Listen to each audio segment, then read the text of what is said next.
इधर हो रही थी उपराष्ट्रपति पद की वोटिंग।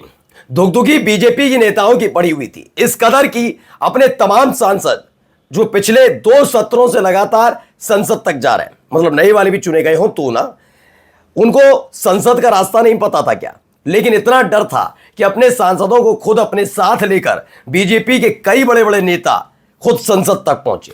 लेकिन इन सब के बीच हो गई धनखड़ साहब की एंट्री। जी हां, जिन धनखड़ साहब को 21 जुलाई से ढूंढा जा रहा है, जिनके बारे में पूछा जा रहा है, ना कोई उनकी बयान सुन पाया, ना कोई उनका वीडियो देख पाया, ना उनके बारे में सही तरीके से बिना सूत्रों के हवाले से पढ़ पाया। ये अचानक से उपराष्ट्रपति चुनाव के बीच धनखड़ साहब की एंट्री कहां, कैसे और क्यों हुई, वो आज तमाम चीजें दिखाने जा रहा हूं। और बीजेपी क्यों क्रॉस वोटिंग से इतना घबराई हुई है कि एक एक सांसद को अपने साथ लेकर जाना पड़ा, वो तमाम चीजें आज आपको दिखाने जा रहा हूं। जबकि ना कांग्रेस ना समाजवादी पार्टी किसी ने कोई ऐसी व्यवस्था नहीं की कि अपने सांसदों को जबरदस्ती अपने साथ गाड़ी में लाद कर ले जाया जाए। तो क्या वाकई क्रॉस वोटिंग हो गई? नमस्कार, मैं हूं प्रज्वल गौतम और आज आपको दिखाने जा रहा हूं भारतीय जनता पार्टी की बेचैनी के साथ साथ धनखड़ साहब की एंट्री कैसे कहां की हुई। सब जानते हो उपराष्ट्रपति पद का चुनाव, नरेंद्र मोदी साहब का चेहरे पर हवाइयां उड़ी हुई हैं। कोई मुस्कुराता हुआ चेहरा बीजेपी का मोदी शाह गुट वाले नेता में नहीं दिख रहा। लेकिन हां, यह महत्वपूर्ण है कि राजनाथ सिंह की मुस्कुराते हुए तस्वीर, खड़गे साहब की और गडकरी साहब की, दोनों की हाथ में हाथ डालकर एक साथ वोट के लिए जाते हुए तस्वीर, जिसने काफी बेचैनी बढ़ा दी मोदी और शाह दोनों की। लेकिन इन सब के बीच और क्या क्या हुआ वो पहले देखिए। लेकिन धनखड़ साहब कहां से आ गए? धनखड़ साहब देखिए, सुरेंद्र राजपूत लिखते हैं, जगदीप धनखड़ जी कहां गायब हो? आज तो कुछ बोल दो, आपकी वजह से ही दोबारा चुनाव हो रहा है, ये कहना पड़ रहा है। अब सोचिए 21 जुलाई से भाई साहब गायब हैं।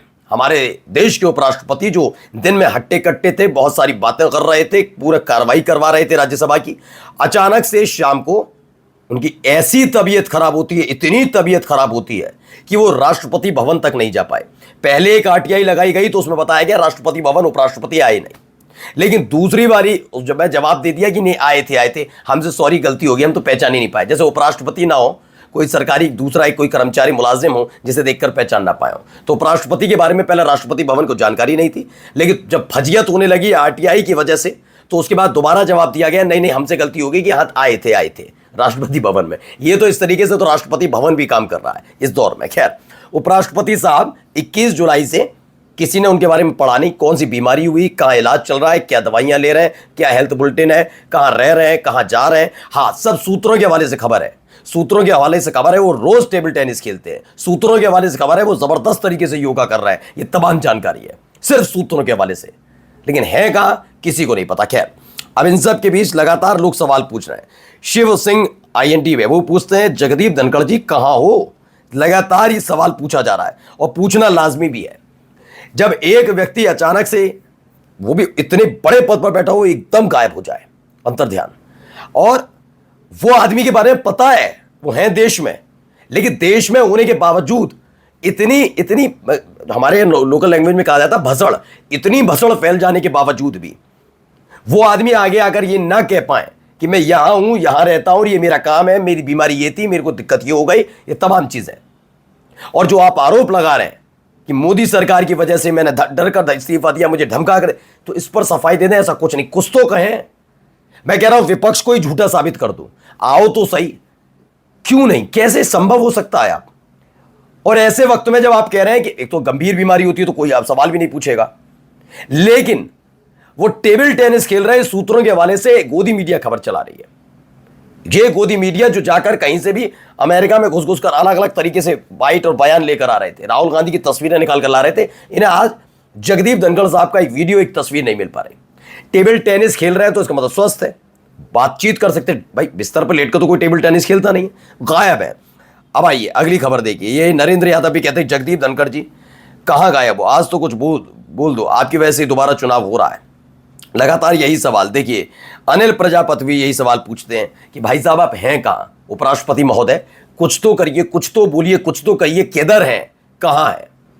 2 लोग हैं इस देश के अंदर, अचानक से वो गायब हैं और आ नहीं रहे, और कई खबरें चली। मैं कहता हूं खुद अपनी जिम्मेदारी के साथ अपने चैनल पर, चलो दोनों फर्जी हैं, ये विपक्ष की आदत है आरोप लगाना, मैं कह देता हूं चलो, लेकिन कहूंगा तो तभी ना जब वो दोनों आगे आकर, कोई आम इंसान तो है नहीं कि तुम कौन होते हो पूछने वाले, मैं क्यों बताऊं तुम्हें, तो मत बताओ। लेकिन संवैधानिक पद पर थे ना, तो जिम्मेदारी यह बनती है ना कि अगर कोई अफवाह उड़ रही है तो उसे रोका जाए। ऐसे थोड़ी ना चुपचाप बैठ जाओगे जाकर। एक धनखड़ साहब और एक और है राजीव कुमार, जो शेरो शायरी सुनाते थे चुनाव आयुक्त। इनके लिए कहा गया है कि उन्होंने भारत की नागरिकता छोड़ के माल्टा की नागरिकता ले ली है।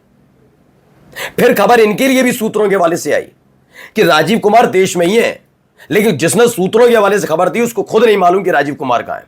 उन्होंने कहा सूत्रों के हवाले से उनके करीबियों से बात हुई है। सोचिए इस देश के अंदर चल क्या रहा है। अचानक से इस्तीफे होते हैं या फिर जो अपना पद छोड़ता है, कार्यकाल खत्म हो, गायब हो जाते हैं। उनके लिए इतनी कहानियां चल रही हैं, ना वो देखे जा रहे हैं, ना पढ़े जा रहे हैं, ना लेना देना।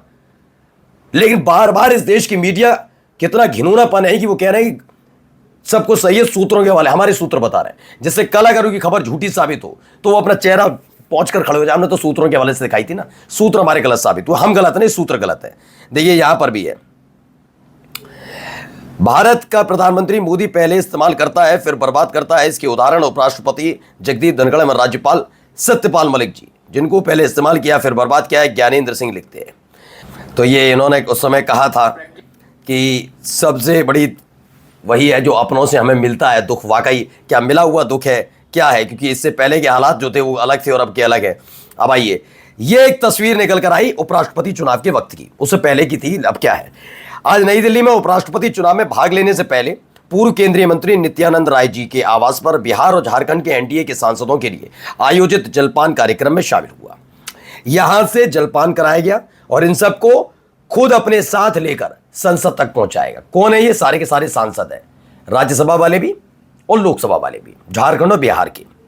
अच्छा, मैं मना भी नहीं करता, करिए, लेकिन यही तस्वीर अगर इंडिया गठबंधन से निकले तो ना, ये एक बताती है कि आपको डर है कि आपकी साख मिट्टी में मिलने वाली। लेकिन फिर भी है, ये कितना कर लेंगे।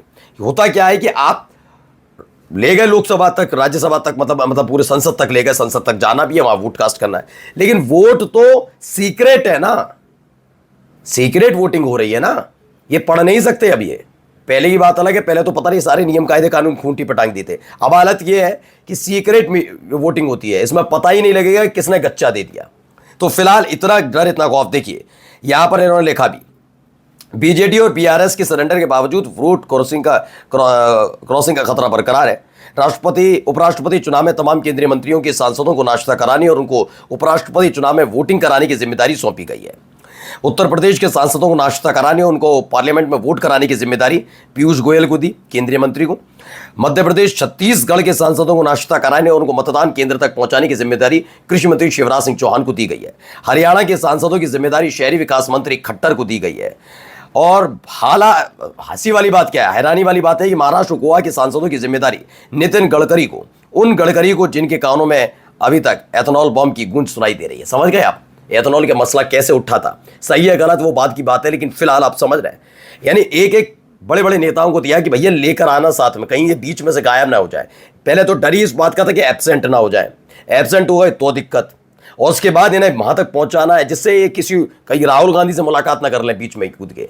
तो कुल मिलाकर क्रॉस वोटिंग हुई है, धड़ल्ले से हुई है, ये भी जानते हैं, इसलिए सारे चेहरे मुरझाए हुए हैं। नमस्कार।